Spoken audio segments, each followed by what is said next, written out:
Le lion et le rat, la ruse du rat.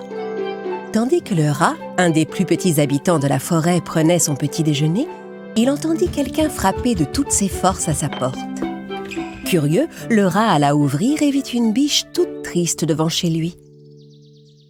« Petit rat, j'ai grand besoin de ton aide. Il vient de m'arriver quelque chose de très grave. »« Qu'est-ce qui s'est passé, biche ?»« Eh bien, tout ça, c'est à cause du lion. » Le rat se mit à trembler à la simple évocation du lion, car c'était un animal terrifiant.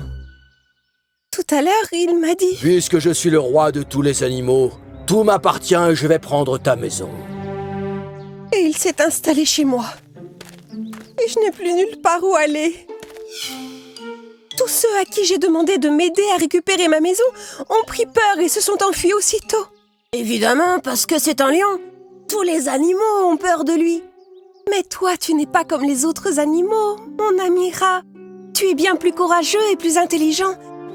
Aide-moi, je t'en supplie. Le rat réfléchit un moment, puis accepta d'aider son ami. Ils se mirent en route tous les deux. Le lion faisait une sieste dans le jardin de la biche. Le petit rat alla toucher la grosse patte du lion pour le réveiller. Mais dès que le lion remua, le rat battit en retraite. Il revint pour le réveiller en effleurant sa crinière. Mais le lion ronflait si fort que le rat se couvrait les oreilles en tremblant de peur. En ramassant un long bâton pour réveiller le lion à distance, le rat effleura de sa queue les moustaches du fauve endormi. Le lion se réveilla soudain en éternuant. Tchoum ! Le lion, fâché d'avoir été dérangé en pleine sieste, regarda le rat. Il se leva et s'avança vers lui en colère. « Pourquoi as-tu osé me réveiller? Tu m'apportes quelque chose à manger? Hein? Réponds-moi !»« À manger? Non, non, sire. »« Alors de quel droit tu viens jusque chez moi? » La biche, eh bien, elle... Qu'est-ce qui se passe? Elle s'est enfuie vers la montagne. Eh bien, tu devrais t'enfuir aussi, parce que sinon, je ne vais pas tarder à te dévorer. Ah! Le lion rugit si fort que le petit rat s'envola très loin de lui. Le lion se recoucha et reprit sa sieste. Le lendemain, le rat rassembla tout son courage et revint dans le jardin de la biche. « Ouah! Je ne t'ai pas clairement dit de ne plus jamais revenir chez moi. » Si vous l'avez dit, mais... Mais... J'étais juste venu vous demander si vous aviez vu la nouvelle maison que la hyène s'était construite. Qu'est-ce qu'elle a, cette maison?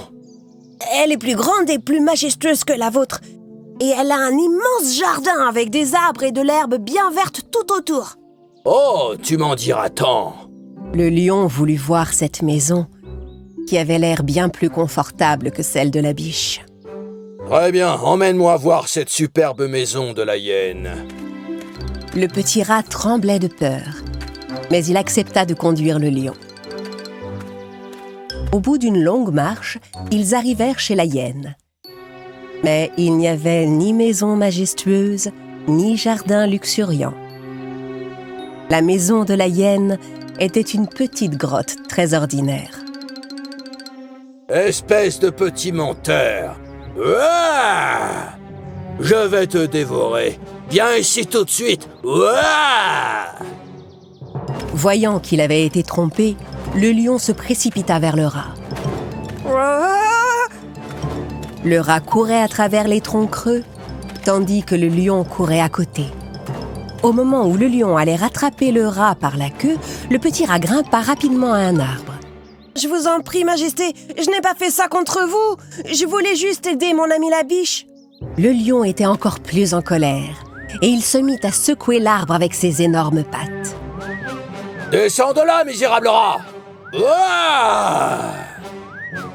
À force d'être secoué, le rat allait tomber dans la gueule du lion quand une horde de hérissons passa en courant entre les pattes du fauve.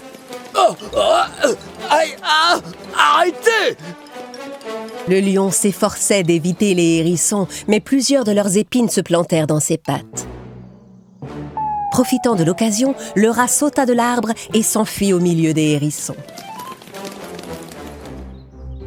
Mais alors qu'il pensait avoir semé le lion, le rat entendit ses pas lourds derrière lui. Et il se jeta dans une mare de boue pour échapper à son poursuivant. Heureusement, comme il était très léger, il réussit à traverser la mare sans s'y enfoncer. Quand le lion se jeta à son tour dans la mare pour rattraper le rat, il s'enlisa aussitôt dans la boue.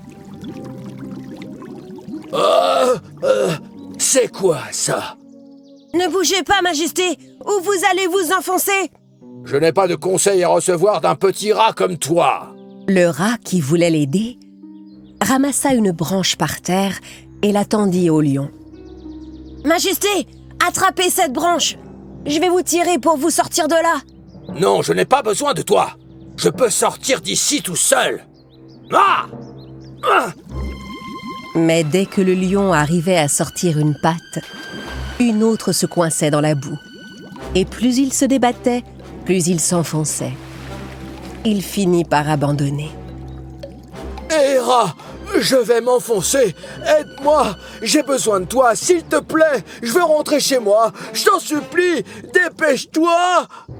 Le rat alla cueillir de larges feuilles sur un arbre et les posa doucement à la surface de la boue. Allez-y, monseigneur. Appuyez-vous sur les feuilles pour sortir. Comme les feuilles étaient larges et épaisses, elles ne s'enfonçaient pas. Le lion parvint à s'appuyer doucement dessus et à se dégager de la mare. Oh, petit rat, je n'aurais jamais survécu si tu n'avais pas eu l'idée de mettre ces feuilles. Je suis désolé de t'avoir sous-estimé. Je t'écoute. Tu peux demander tout ce que tu veux au lion, roi des animaux. Le rat demanda au lion de rendre sa maison à la biche, ce que le lion accepta. Grâce au petit rat qui lui avait sauvé la vie, le roi des animaux comprit l'importance de l'entraide.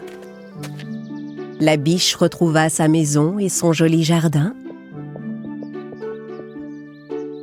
Le lion alla faire sa sieste devant sa grotte et le petit rat rentra chez lui finir son déjeuner. Et tous les animaux de la forêt racontèrent les exploits du courageux petit rat.